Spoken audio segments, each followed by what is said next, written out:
ایک تو مرد کے لیے داڑھی رکھنا فرض ہے اور داڑھی منڈانے والا حرام کا مرتکب ہے۔ ایسی صورتحال میں بال کاٹنے والے نائی یعنی باربر کی کمائی حلال تصور ہوگی یا کہ حرام؟ دیکھیں کیٹاگوریکلی تو ہم یہ نہیں کہہ سکتے کہ حجام کی کمائی یا باربر جسے ہم نائی بھی کہتے ہیں اردو میں، پنجابی میں بھی یہ لفظ استعمال ہوتا ہے، یہ حرام ہے۔ چند ایک چیزوں پہ آپ کہہ سکتے ہیں کہ اس کی کمائی اس کے لیے حلال نہیں ہوگی، باقی اوورال تو زیادہ تر چیزیں جتنی ہیں وہ حلال ہی ہیں۔ مثلا اگر وہ بال کاٹتا ہے حلال ہے اس کی کمائی، اسی طریقے سے وہ ایون فیشل کرتا ہے حلال ہے، داڑھی کا خط بنا دیتا ہے، داڑھی کی سیٹنگ کر دیتا ہے، یہ سارے کے سارے کام وہ ہیں جو حلال ہیں۔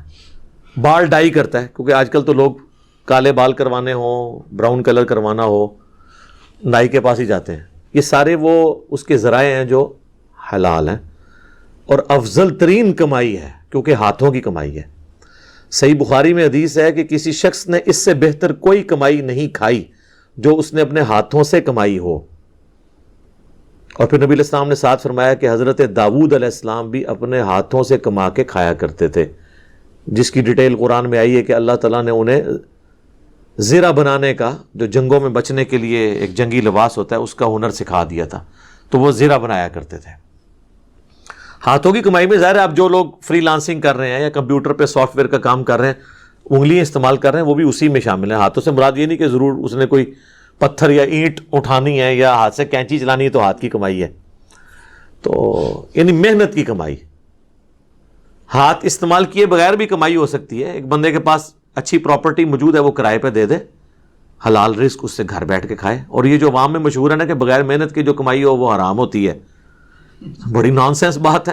ایک بندے نے مارکیٹ کرائے پہ دی ہوئی ہے تو اس کی بس محنت یہ ہے کہ کرایہ ہی کلیکٹ کرنا ہے اس نے جا کے، باقی تو اس کو مل رہا ہے۔ تو ایسا نہیں ہے، حرام اسی وقت ہوگی جب کوئی کمائی حرام ہوگی۔ اسی طریقے سے گھر بیٹھے بیٹھے سب لوگوں کی کمائی حرام ہو جائے گی۔ ان کی ڈاکٹرن میں تو جب سونا جو ہے اچانک 30-40 ہزار روپیہ تولہ کے پیچھے بڑھ جاتا ہے تو گھر بیٹھے بیٹھے آپ کو نفع ہو جاتا ہے بغیر محنت کے زیورات کے اوپر، تو اسے حرام کہا جائے گا؟ نہیں، ایسا نہیں ہوگا۔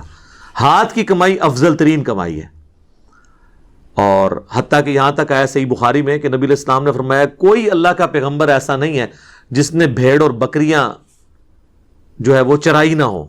تو صحابہ نے پوچھا یا رسول اللہ آپ نے بھی؟ فرمایا ہاں میں نے بھی بڑے تھوڑے سے معاوضے کے عوض اپنی ینگ ایج میں مکے کے لوگوں کی بکریاں چرائی ہیں۔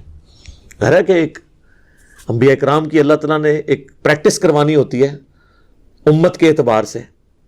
بکریوں کے ریوڑ میں بعض بکریاں بھیڑیں شرارتی ہوتی ہیں، وہ ریوڑ سے نکل جاتی ہیں، پھر انہیں لے کے آنا ہوتا ہے۔ تو یہ بیسیکلی پریکٹس ہو رہی ہوتی ہے کہ ایک طرح کے امتی نہیں ملیں گے آپ کو، ہمیں بھی تو ایک طرح کے اسٹوڈنٹ نہیں ملے ہوئے، تو سب کو ساتھ لے کے چلنا ہوتا ہے۔ ایسا نہیں ہوتا کہ آپ نے کسی پہ فتویٰ لگا کے اسے سائڈ پہ کرنا ہوتا ہے۔ اسی طریقے سے صحیح مسلم میں حدیث ہے، نبی صلی اللہ علیہ وآلہ وسلم نے فرمایا حضرت زکریہ علیہ السلام کارپینٹر تھے، بڑھئی تھے، لکڑی کا کام کرتے تھے۔ نہیں، کوئی عیب والا کام نہیں ہے، صرف ایک چیز ہے کہ انسان کانشیس ہو کہ حلال کی کمائی ہو۔ اب منڈی میں جو لوگ کام کر رہے ہیں اگر وہ 2 نمبری نہیں کرتے تو حلال کی کمائی ہے، ان کی ہاتھوں سے کما رہے ہیں، لیکن بےایمانی نہ ہو، غر نہ ہو، دھوکہ نہ ہو، کیونکہ صحیح بخاری میں حدیث ہے لوگوں پہ ایک زمانہ آئے گا کہ لوگ اس بات کی پرواہ کرنا چھوڑ دیں گے کہ ان کا رزق حلال سے آ رہا ہے یا حرام سے، بس وہ کہیں گے رزق آنا چاہیے۔ کیوں؟ کیونکہ جامع ترمذی میں حدیث ہے ہر امت کا کوئی نہ کوئی فتنہ ہے، اور میری امت کا فتنہ مال ہے۔ ہمیں نظر آ رہا ہے، یعنی آپ کسی بھی معاملے کو ڈیپ ڈگ کریں الٹیمیٹلی آپ کو مال کا فتنہ نظر آئے گا۔ فرقہ واریت میں بھی آپ کو مال کا فتنہ نظر آئے گا، کیونکہ جب علیحدہ علیحدہ فرقے بنیں گے تو چندہ بکس علیحدہ ہوں گی، مساجد الگ ہوں گی، اور مساجد یا چندہ بکس کے ساتھ مال جڑا ہوا ہے نا۔ آپ دیکھیں گے چھوٹی چھوٹی مسجدیں بھی مولوی اس کو جامع مسجد ڈکلیئر کر دیتے ہیں، کیونکہ جمعے والے دن چندہ زیادہ ملتا ہے۔ عام مسجدوں میں کون جا کے جمعہ دیتا ہے؟ جمعے کے علاوہ جا کے آپ کو چندہ ڈالتا ہے، لیکن جمعے والے دن تو وہ آگے سے آپ کو پتہ ہے وہ رومال پھیرتے ہیں اور باقاعدہ کمائی ہوتی ہے۔ اور جو لوگ پورے ہفتے کی نمازیں معاف کروانے کے لیے مسجد میں آئے ہوتے ہیں صرف جمعہ پڑھنے کے لیے، وہ جاتے ہوئے مولانا صاحب کے ہاتھ میں 500,000 کا نوٹ بھی رکھ جاتے ہیں۔ یہ 500,000 کا نوٹ ان کو فجر ظہر عصر مغرب عشاء پڑھنے والے نہیں رکھیں گے، جمعہ پڑھنے والے رکھیں گے۔ اس لیے مسجد کا جامع ہونا ضروری ہے۔ جامع ہوگی تو کمائی ہوگی. تو مال ایک فتنہ جوڑا ہوا ہے. تو حجام کی جو کمائی ہے باربر کی, نائی کی, وہ درست ہے بشرطے کہ وہ حلال کام اس میں کر رہا ہو. بال کاٹنے میں بھی کوئی ایسا مسئلہ نہیں ہے. جو بعض لوگ کہتے ہیں جی وہ زلفیں ہی رکھنی ہے, نبی علیہ السلام نے کوئی ایسی تفریق نہیں کی. سنن ابی داؤد میں حدیث ہے, حضرت علی رضی اللہ تعالیٰ عنہ اپنے سر پہ بال رہنے ہی نہیں دیتے تھے. وہ کہتے تھے جب سے میں نے نبی علیہ السلام سے سنا ہے کہ جس کا غسل میں ایک بال بھی خشک رہ گیا تو اسے عذاب دیا جائے گا, تو میں نے اپنے بالوں کے ساتھ دشمنی کی, میں نے اپنے بالوں کے ساتھ دشمنی کی اور سر کے بال منڈوا دیے, سارے بال منڈوا دیے. تو حضرت علی رضی اللہ تعالیٰ نے کوئی زلفیں نہیں رکھی ہوئی تھی, اور یہاں زلفوں میں پورا دین گھسایا ہوا ہوتا ہے. بالوں کی کوئی اس طرح کی تفریق نہیں ہے, چھوٹے رکھیں بڑے رکھیں, ٹینڈ کروا دیں, جو مرضی کروائیں. لیکن ایک چیز ہے جو صحیح مسلم میں حدیث ہے, نبی علیہ السلام نے قضا کرنے سے منع کیا. قضا, قاف زا اور عین. قضا یہ ہوتا ہے کہ آپ چند حصے کے بال ریموو کر دیں اور باقی حصے رکھیں. جس طرح فٹ بالرز نے آپ دیکھیں وہ لکیریں بنائی ہوئی ہوتی ہیں, یا بعض لوگ پیالہ کٹ اس طرح کا کرواتے ہیں کہ وہ سائڈ کے سارے بال شیو آف کر دیتے ہیں, اوپر کٹورا رکھتے ہیں. یہ اس طرح کے بال رکھنا بھی حرام ہے اور اس کو کاٹنے والا بھی حرام کا مرتکب ہوگا. البتہ اگر کوئی یہ سائڈیں ہلکی کرواتا ہے, صرف منڈاتا نہیں ہے, قضا کے لیے مونڈنا شرط ہے. سائڈیں ہلکے کرواتا ہے, یہاں پہ مشین مروا دیتا ہے اور اوپر رکھتا ہے بال, وہ اس میں نہیں آئیں گے جب تک کہ وہ قضا والے پورا فتویٰ نہ لگے. قضا کا فتویٰ ہوگا ریموو, شیو آف کرنے کے اوپر. اور اب آپ کہہ سکتے ہیں کہ ایک بندے کے بال ہیں وہ جو مرضی کرے, باربر کو یا حجام کو کیوں گناہ ہوگا؟ اس لیے کہ سورۃ المائدہ میں ہے وَتَعَاوَنُوا عَلَى الْبِرِّ وَالتَّقْوَى وَلَا تَعَاوَنُوا عَلَى الْإِثْمِ وَالْعُدْوَانِ. نیکی اور پرہیزگاری کے کاموں میں ایک دوسرے کی مدد کرنی ہے اور برائی میں نہیں کرنی. یہ تو اسی طریقے سے ہے, کل سے کوئی شخص یہ کہنا شروع کر دے کہ یہ جو سمندر کے اندر منشیات سمگل ہوتی ہے تو میں نے تو کشتی کرائے پہ ان کو دی تھی, مجھے اگرچہ پتا تھا کہ وہ سمگلنگ کر رہے ہیں لیکن میں نے تو اپنا معاوضہ لیا ہے. نہیں سر, آپ نہیں دے سکتے ان کو غلط کام کے لیے. نیکی اور پرہیزگاری کے کاموں میں ایک دوسرے کی مدد کرو, برائی میں الگ رہو. اسی طریقے سے داڑھی مونڈنا حرام ہے مرد کے حق میں. قرآن میں واضح آیا ہے, سورہ النساء کی آیت نمبر 119, شیطان نے کہا تھا وَلَآمُرَنَّهُمْ فَلَيُغَيِّرُنَّ خَلْقَ اللَّهِ, میں تیری مخلوق کو ابھاروں گا, تیری بنائی ہوئی تخلیق کو وہ بدل دیں گے. عورت کو اللہ نے داڑھی نہیں دی ہے, مرد کو دی ہے. تو مرد کی داڑھی مونڈنا اس کی تخلیق بدلنا ہے, کیونکہ اللہ نے دی ہے رکھنے کے لیے. البتہ بعض اوقات ایسی چیزیں ہیں جو اس کو خلقت بگاڑنا ہی سنت ہے, جیسے ختنہ کروانا, وہاں پہ بھی آپ تخلیق بدلتے ہیں نا, لیکن وہ سنت ہے. بخاری مسلم میں حدیث ہے کہ یہ 5 چیزیں فطرت اور سنت سے ہیں, ان میں ایک ختنہ کروانا ہے. صحیح مسلم میں 10 چیزیں فطرت اور سنت سے ہیں, ان میں ایک داڑھی بڑھانا ہے. بخاری مسلم دونوں میں حدیث ہے داڑیاں بڑھاؤ, مونچھیں پس کرو, یہود و نصارہ کی مخالفت کرو. بخاری اور مسلم دونوں میں حدیث ہے ان مردوں پہ لعنت جو عورتوں کی مشابہت کریں, ان عورتوں پہ لعنت جو مردوں کی مشابہت کریں. تو یہ عورتوں کی مشابہت بھی ہے. البتہ اگر کوئی شخص چھوٹی چھوٹی داڑھی رکھ لے, داڑھی مونڈنا چھوڑ دے, چہرے پہ بال اس کے آ جائیں, جس طرح شاہد افریدی صاحب کی داڑھی ہے, اتنی چھوٹی داڑھی کسی نے رکھی ہوئی ہے, تو اب عورتوں سے اس کی مخالفت ہو گئی, وہ اس پہ کوئی گناہ کا فتویٰ نہیں لگے گا. بعض لوگ کہتے ہیں مونچھیں رکھنے سے بھی مخالفت ہو جاتی ہے. جی اتنے حصے میں ہوتی ہے, یہاں آپ عورت ہی ہیں, پھر بھی پوری کرنی ہوگی مونچھیں, اور کم از کم اتنی داڑھی کہ جسے عرف عام میں آپ داڑھی کہا جائے. پوری مٹھی رکھیں, ہم تو مٹھی کے بعد بھی نہیں کاٹتے, کئی بال لمبے, سنت ہے آپ رکھیں, کوئی مسئلہ نہیں, لیکن کم از کم اتنی داڑھی ہو جسے عرف عام میں داڑھی کہا جائے. تو ایسی داڑھی کا خط بنانا, اس کمائی حلال ہوگی, کوئی مسئلہ نہیں ہے. سر کے بال کی سیٹنگ کرنا کمائی حلال ہوگی, کوئی مسئلہ نہیں ہے. اب کوئی کہ جی ہمارے اس طرح گاہک ٹوٹ جائیں گے, ویسے تو اب یہ کرونا کی وجہ سے اور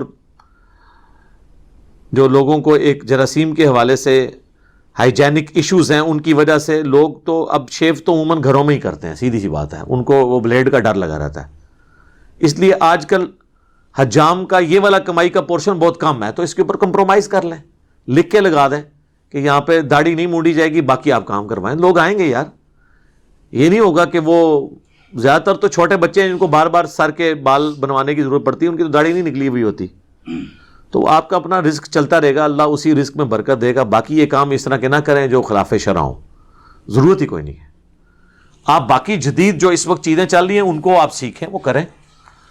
مثلا فیشل آپ کو پتا ہے آج کل مردوں کو بھی اتنا جوش چڑھا ہوا ہے کروانے کا, تو آپ یہ والا فن حاصل کر لیں.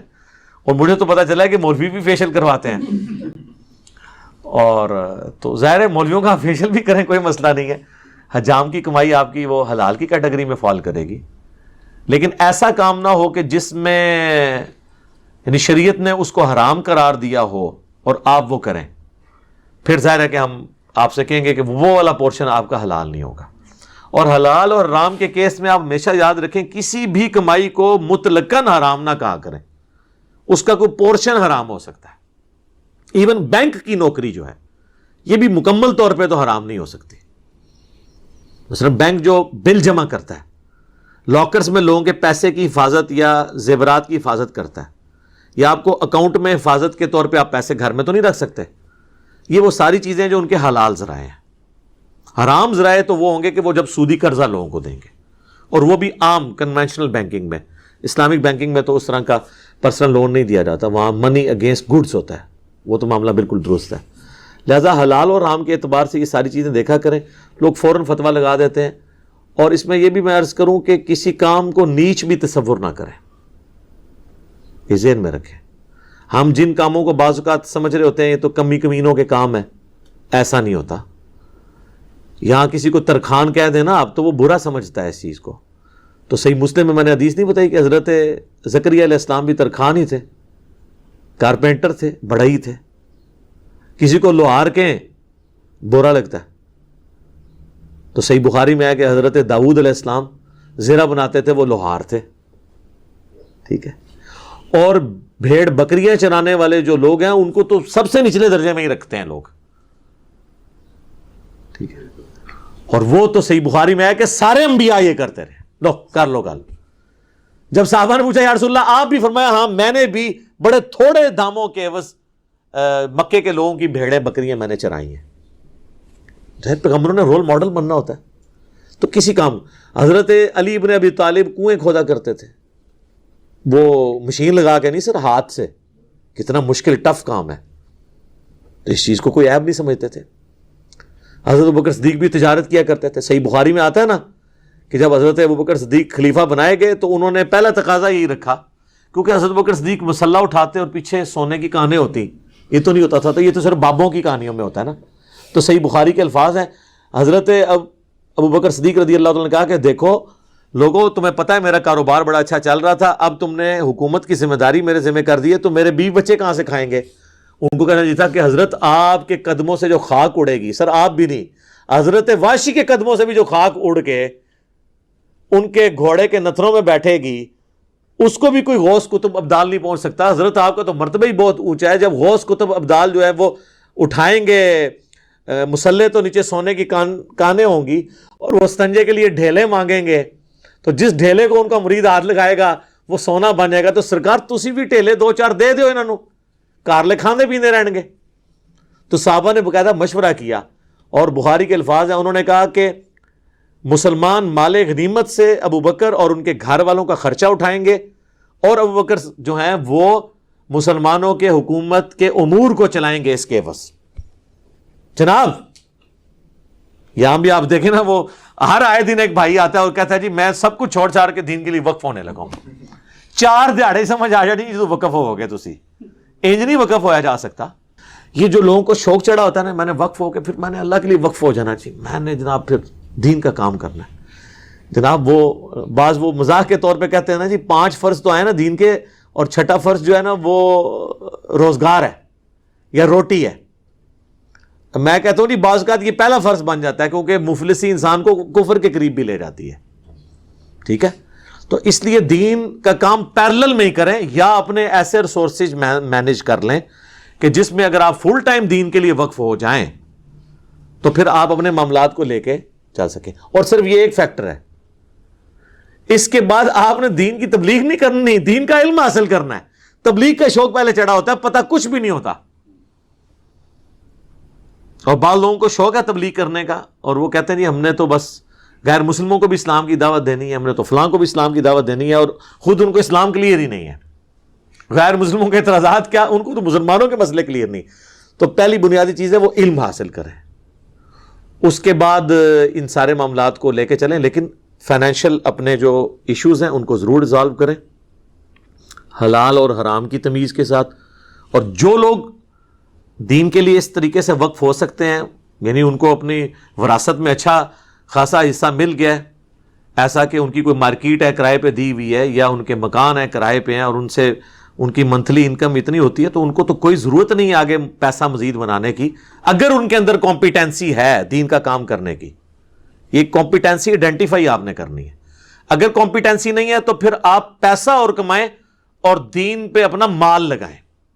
ڈاکٹر سراج صاحب نے بڑی اچھی بات کی ہے. وہ کہتے ہیں میں نے جوانی میں، یعنی جوانی سے مراد 40 سال کی عمر میں کنکلوڈ کر لیا تھا کہ میں جو مرضی ہو جائے مودودی صاحب کی طرح میں رائٹر نہیں بن سکتا، میری رائٹنگ پاور نہیں ہے، یہ میری کمپیٹنسی ایریا میں ایک کمزوری ہے.